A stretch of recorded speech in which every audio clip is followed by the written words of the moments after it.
V9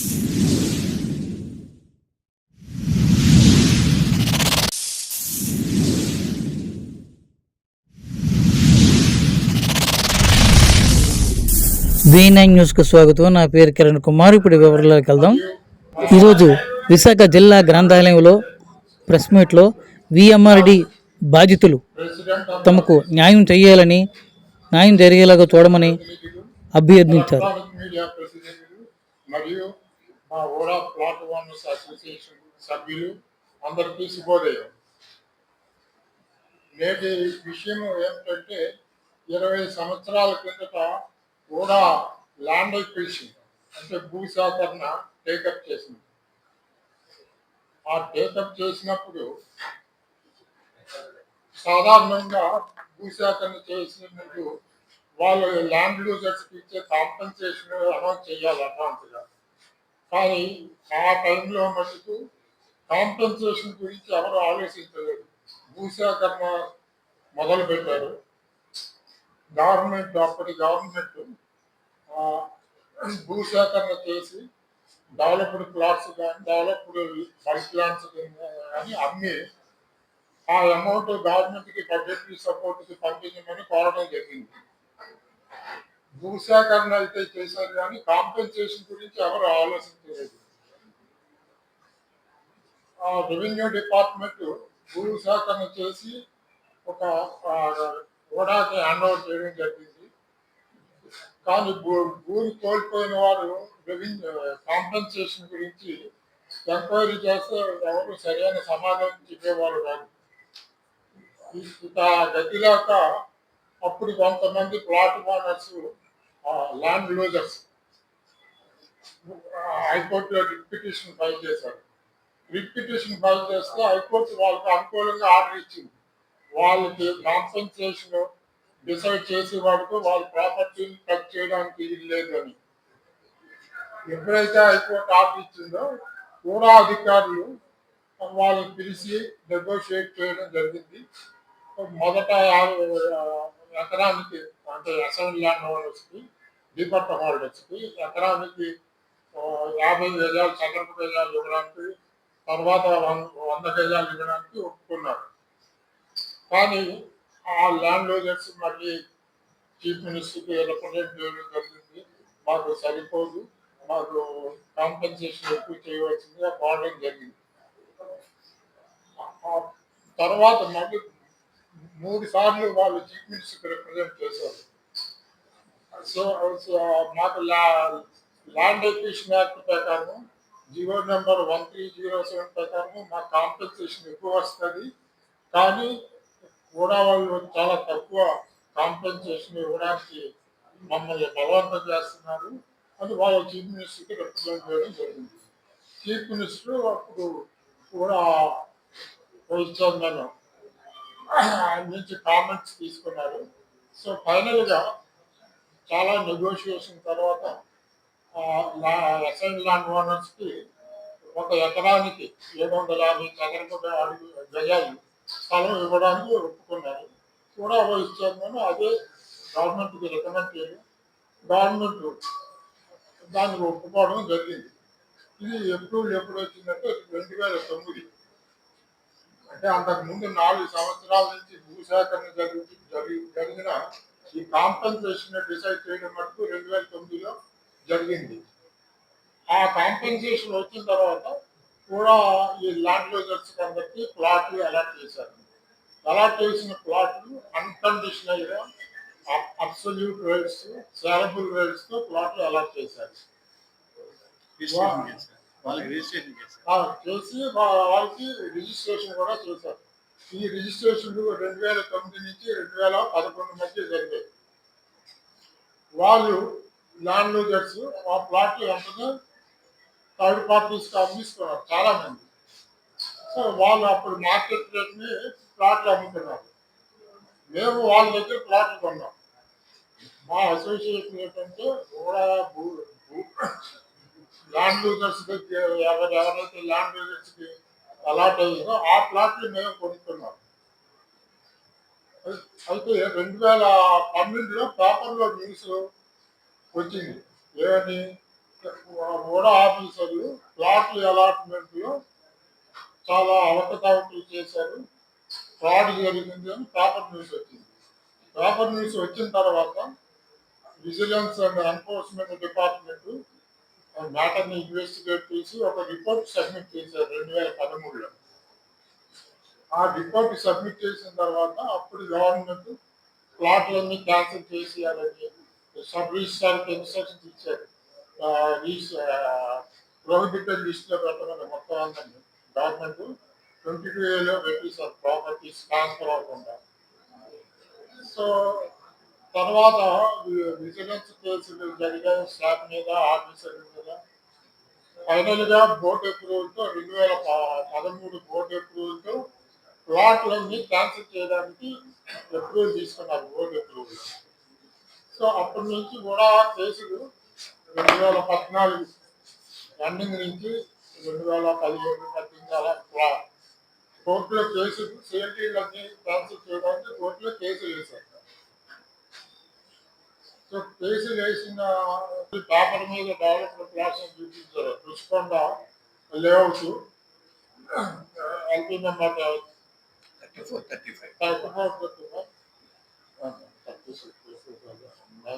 and Madhurawada law college పక్కన LP number 16/2011 వీటిలో ప్లాట్లు అలాట్ చేశారు. 12లో ఒక 23 అలాటీస్ అంటే ప్లాట్ ఓనర్స్ లోకాయుక్తకి రిపోర్ట్ చేశారు, మాకు లేఅవుట్ డెవలప్ చేయలేదు అని, మాకు రిజిస్ట్రేషన్ అలౌ చేయట్లేదు, లేఅవుట్ డెవలప్ చేయలేదు.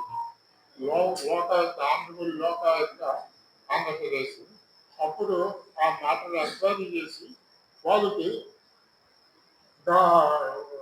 కూడా ఇన్స్ట్రక్షన్స్ ఇచ్చారు లేఅవుట్ డెవలప్ చేయమని.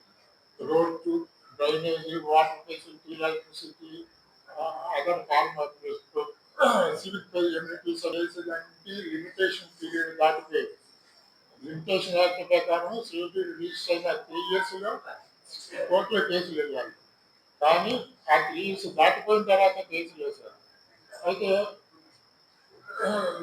Fraud section 17 of limitation act ప్రకారం ఫ్రాడ్ జరిగినట్టు తెలిస్తే అక్కడి నుంచి మళ్ళీ 3 years లిమిటేషన్ పీరియడ్ ఉంటుంది. సో ఆ ఫ్రాడ్ అనే కోర్టులో కేసులు వేసి లిమిటేషన్ బెనిఫిట్ పొందారు. సో వాళ్ళని కండిషన్స్ వైలేట్ చేసామని క్యాన్సిల్ చేసామని ఒక కంప్లైంట్. అయితే అసైన్ ల్యాండ్స్ క్యాన్సిల్ చేయాలంటే దానికి ఒక మ్యాండేటరీ ప్రొసీజర్ ఉంది. AP assign lands prohibition of transfer act 1977 ప్రకారం ఒక మ్యాండేటరీ ప్రొసీజర్ ఉంది. సోకాల్ నోటీస్ ఇవ్వాలి, ట్రాన్స్ఫర్కి సోకాల్ నోటీస్ ఇచ్చి 15 days సోకాల్ నోటీస్ ఇచ్చి వాళ్ళ దగ్గర నుంచి రిప్లై రిసీవ్ చేసుకున్న తర్వాత అది ఎగ్జామిన్ చేసి ఫైనల్గా డెసిషన్ తీసుకోవాలి క్యాన్సిల్ చేయాలా లేదా. కానీ నాకు తెలిసినటువంటి అటువంటి ప్రొసీజర్ ఏమీ ఫాలో అవ్వలేదు, మ్యాండేటరీ ప్రొసీజర్ ఫాలో అవ్వలేదు. ఇవన్నీ తప్పుగా ఆరోపణలు తప్ప ఇందులో ఏమీ నిజం లేదు. అందుకనే ఆ ఇన్ఫర్మేషన్ కూడా కోర్టులో సబ్మిట్ చేయలేదు వాళ్ళు. సింపుల్గా ఎటువంటి ఎవిడెన్స్ కూడా కోర్టులో ఫైల్ చేయలేదు. మ్యాండేటరీ ప్రొసీజర్ ఫాలో చేయమని చెప్పడానికి ఎటువంటి ఎవిడెన్స్ కూడా కోర్టులో సబ్మిట్ చేయలేదు. చేసుకున్నారు గవర్నమెంట్కి, మేము ఏ తప్పు చేయలేదు, మేము చేసిందంతా రూల్స్ ప్రకారమే చేశాము, గవర్నమెంట్ పాలసీస్ ప్రకారమే చేశాము అని వాళ్ళు రిప్రజెంటేషన్ ఇచ్చుకుంటే వాళ్ళ మీద కేసులు విత్డ్రా చేశారు. రిప్రజెంటేషన్ గవర్నమెంట్ కన్సిడర్ చేసి వాళ్ళ తాలూకా రిప్రజెంటేషన్ వాళ్ళు యాక్సెప్ట్ చేసి వాళ్ళ మీద ఉన్న కేసెస్ అన్ని రిమూవ్ చేస్తారు. అంటే ఎప్పుడైతే వాళ్ళ మీద కేసులు విత్డ్రా చేశారో విజిలెన్స్ చేసిన ఆరోపణలన్నీ తప్పు అని ప్రూవ్ అయిపోయి, అందుకని వాళ్ళకి కోర్టుకి రావట్లేదు.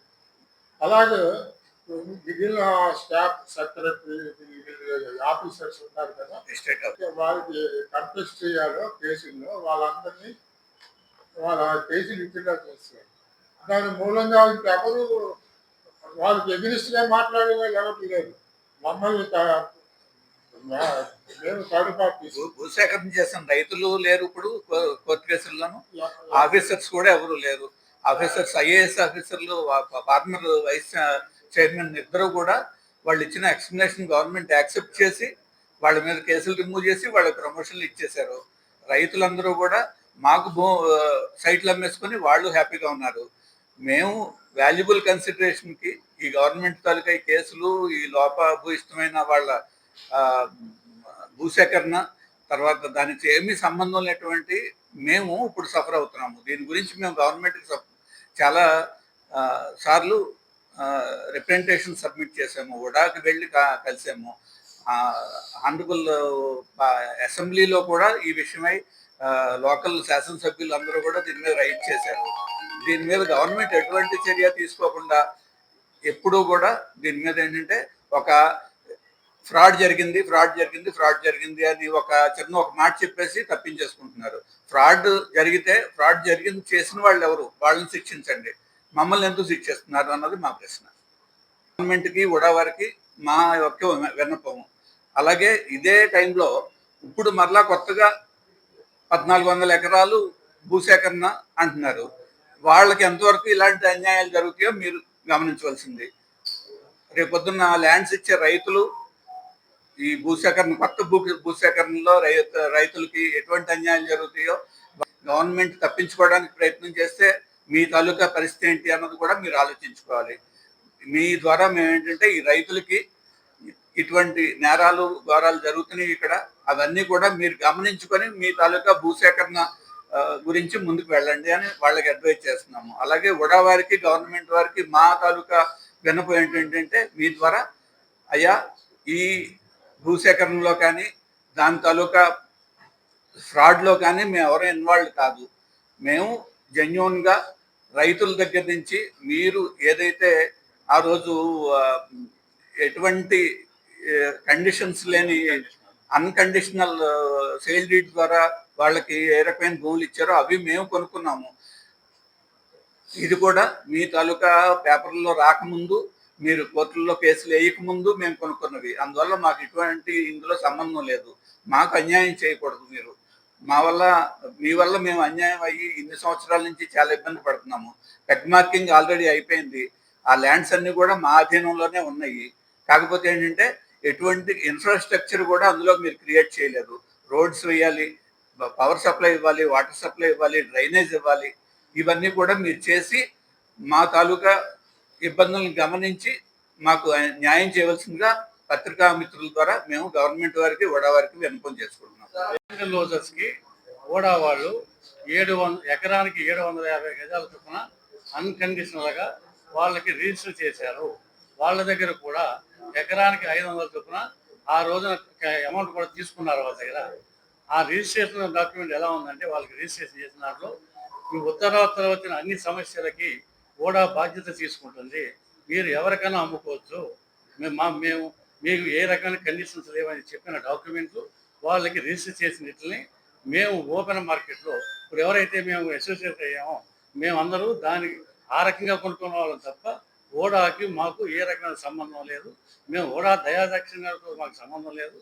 ఆ ల్యాండ్స్ కొనుక్కొని రిజిస్ట్రేషన్ మేము చేయించుకున్న తర్వాత ఓడాలో జరిగిన ఫ్రాడ్ జరిగిందని వాళ్ళు చేసి వాళ్ళు ఆ ల్యాండ్స్ అన్నిటిని క్యాన్సిల్ చేయడానికి డిఫరెంట్ కోర్ట్స్లో 2014 మొదలుపెట్టి నంబర్ ఆఫ్ క్యాన్సిలేషన్ సూట్స్ వేశారు. ఈ రోజు వరకు కూడా వేస్తూ ఉన్నారు.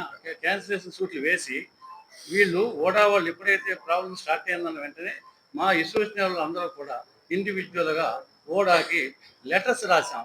ఈ ల్యాండ్స్ మేము కొనుక్కున్నాం, ఉత్తరోత్తర మీరు ఏ రకమైన కరెస్పాండ్ చేయాలన్నా మాతో చేయండి. మేము బానర్స్. ఇప్పుడు మీరు వదిలేసిన వాడిని, ల్యాండ్ దగ్గర లేనివాడిని, ల్యాండ్ సంబంధం లేనివాడిని వాడిని పెట్టి వాడు కోర్టుకురాడు. మీరు ఆటోమేటిక్గా ఏది ఎక్స్పర్ట్ డిగ్రీలు తీసుకొని మోసం ఎలా చేస్తారు? మేము ఏ రకంగా మాకు ఏ రకంగా లక్షలు పెట్టి కొనుక్కున్నాం మేము అని నంబర్ ఆఫ్ టైమ్స్ ఓడా ఆఫీస్కి వెళ్ళాం, చీఫ్ మినిస్టర్ రిప్రజెంట్ చేసాం, ఎమ్మెల్యే రిప్రజెంట్ చేసాం. ఎవరు ఏ ప్లాట్ఫారం మీద కూడా ఒక్కడు కూడా కరెక్ట్గా మాకు రెస్పాండ్ అవ్వడు. రండి మాట్లాడుతూ ఉంటారు. ఉందని చెబితే కోర్టులో కేసాం. కోర్టులో కేసు వేయడానికి మమ్మల్ని ఇంక్లూడే చేయట్లేదు.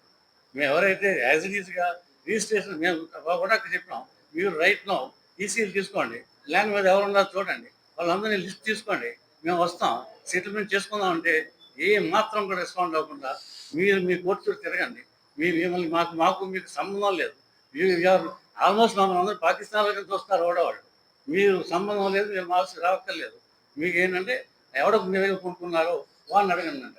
వాడికి నువ్వు అన్కండిషనల్ రిజిస్టర్డ్ డాక్యుమెంట్ ఇచ్చావు. ఎలా ఇచ్చావు? ఒక వేపన్ ఇచ్చావు వాడికి, వాడు మమ్మల్ని పొడిచాడు. ఎవరు బాధ్యత? నువ్వే కదా, నీ వల్ల కదా వచ్చాడు మా దగ్గరికి. ఒక ఒక గవర్నమెంట్ ఆర్గనైజేషన్ ఒక డాక్యుమెంట్ ఇచ్చిందంటే దానికి ఒక వాల్యూ ఉంటుంది. ఒక డాక్యుమెంట్ ఇచ్చిందంటే దానికి వాల్యూ ఉంటుంది. ఆ వాల్యూని అసలు పట్టించుకోకుండా వాడు రిజిస్టర్ డాక్యుమెంట్ మీకు కావాల్సిన చదివి చూపిస్తున్నాను చూడండి. మీకు అన్నాడు అదే ఒరిజినల్ డాక్యుమెంట్లో వాడు and litigations obtain the consent of the vendee for execution of this deed of sale and also indemnify the vendee from any loss that may arise at any point of time in future in respect of the title of the vendor to the scheduled mentioned property and చేసి ఎవరైతే land లోసర్స్ ఉన్నారో వాళ్ళకి register చేసి ఈ రోజు అర్థం తిరిగి ఇవన్నీ క్యాన్సిల్ చేస్తామని కోర్టులు వేస్తే ఇక గవర్నమెంట్ ఏం నమ్ముతాం? మేము ఎవరు నమ్మాలి? జరిగిన ఇక్కడికి విచ్చేసిన మీడియా సోదరులకి శుభోదయము. 2009-10 అప్పటి గవర్నమెంట్ రాజశేఖర రెడ్డి గవర్నమెంట్ టైంలో బల్క్ ల్యాండ్ ఎక్విజిషన్ గురించి ఆ రెవెన్యూ సెక్షన్కి ఆదేశాలు ఇవ్వడం జరిగిందండి. ఆ రైతుల దగ్గర చాలా ల్యాండ్స్ పూలప్ చేశారు. పూలప్ చేసిన తర్వాత వాళ్ళకి కాంపన్సేషన్గా ఆ రైతుల దగ్గర పోయిన ల్యాండ్స్ కాంపన్సేషన్గా కూడా survey number 34-35 part Rushikonda village అక్కడ ఎకరానికి 750 గజాలు చొప్పున అలాట్ చేయడం జరిగిందండి. అలాట్ చేసిన తర్వాత ఆ అలాటీస్ 2-3 సేల్ ట్రాన్సాక్షన్స్ కూడా జరిగిపోయాయండి. ఆ సేల్ ట్రాన్సాక్షన్స్లోని అలాటీస్ దగ్గర మేము ప్లాట్లో కొనుక్కోవడం జరిగిందండి. జరిగిన తర్వాత 2012లోని పేపర్ నోటిఫికేషన్ ఇవ్వడం జరిగింది. ఏమని ఇచ్చారు?